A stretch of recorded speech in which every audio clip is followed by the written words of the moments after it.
quickly, from the regulatory point of view, it makes complete sense, and I think we both are speaking the same language. I do understand that, but my question is more from the consumer point of view.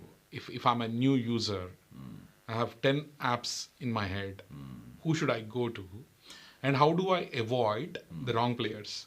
Is there a way at all, or you just have to As in, see, you need to do your some own research? Your own research. You do need to do some research on it. You need to research on, is this company a hoax, or is this company an officially registered company with the name that they're, obviously with the entity or the nature of the entity they say they are. But have you ever come across any risks there? I mean, do you know? I mean, as you guys deal with it on a bigger scale, do you have any financial risks? I mean, do you get any litigations around? Okay, this happened. Some other apps we have used something on your name itself, or something happens.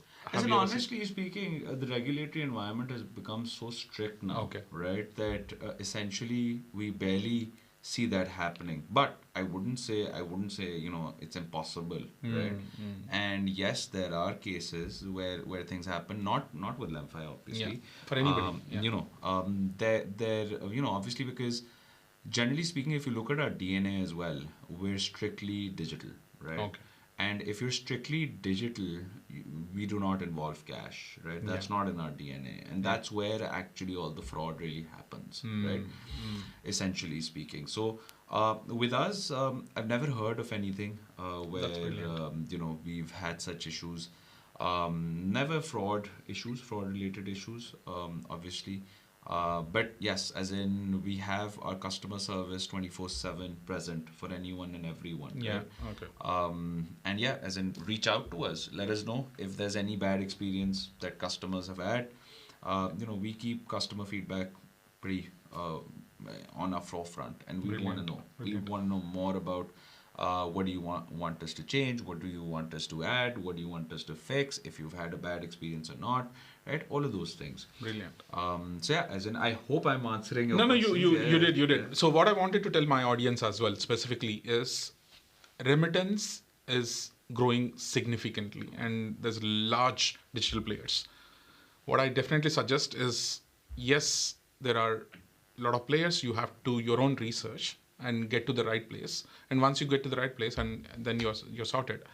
One good thing I have heard from Dayan today is the kind of regulatory requirements that they go through that actually assures all of us as consumers that we are in a safe hands in a way. So you're not really risking a big stuff as such. In the security space, I also have one more question. Then probably I'll not bore you much on the security space afterwards. But when in terms of people having any challenges with the identity, right? I mean, one of the general questions I hear from people, because I lead a lot of Indian community and all that stuff, is when they try to do this identification, all these apps have this digital identification, right? You have to identify your passport and all. How does this happen? Is it more of a robotic automated process, or like are the people sitting and checking this stuff? How do you do the audit of this? No, as in this is usually an automated process, right? Because customer data is encrypted. It cannot be passed on to anyone. Cannot have human elements onto it, right? So it's essentially because obviously we need to keep our customers' privacy intact as well, right? So essentially, that's one thing. But yeah, as in, it's pretty like streamlined now, because obviously, again, I'll bring in the regulatory frameworks within this, right? The regulations have become very strict, right? The world we live in has newer, more advanced challenges as well, right? And that requires for governments and obviously centralized banks to sort of keep a very strict nose on it, right?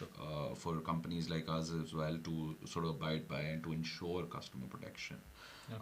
So that's something that we really look into, right? That covers a lot on security, which is very comfortable. I'm personally really comfortable hearing all that stuff because we are in safe hand. Because remittance, when you talk about remittance, the biggest question is security, right? Generally, 100%. Because you will have senior citizens, you'll have students coming from different countries 100%. coming over here. 100%. See, last year, I think if you look at the latest UK news, it's all about like new immigrants. Millions of people are coming, and all of them are coming here. As you rightly mentioned, and in your introduction, there is an emotion to it. That you're here to 100%. make money for your family. You're sending it back home.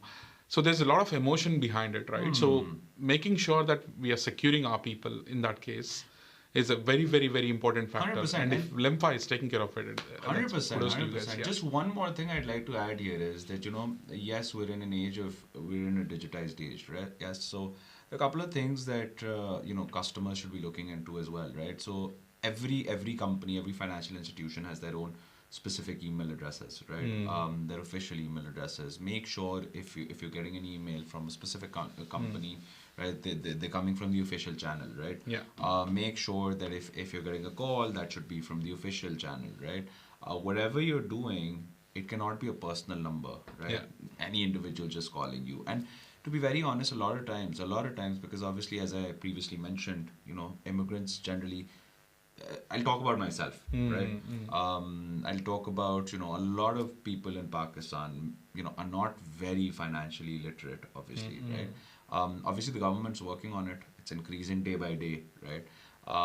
But obviously, there's a long way to go with that as well. So essentially speaking, when we come into a new country with a more advanced financial system, right? We also can tend to become victims as well. True. But then we need to also understand that, we need to obviously do our own due diligence as well. So don't just depend on everyone else. Do your own research, right? Do your own research about it. Train yourself, and don't get into like unofficial emails or unofficial numbers reaching out to you about anything, or don't disclose your identity unofficially. Right? If it's an official channel, then that's a different. Well thing said. altogether. Well said. Now the second topic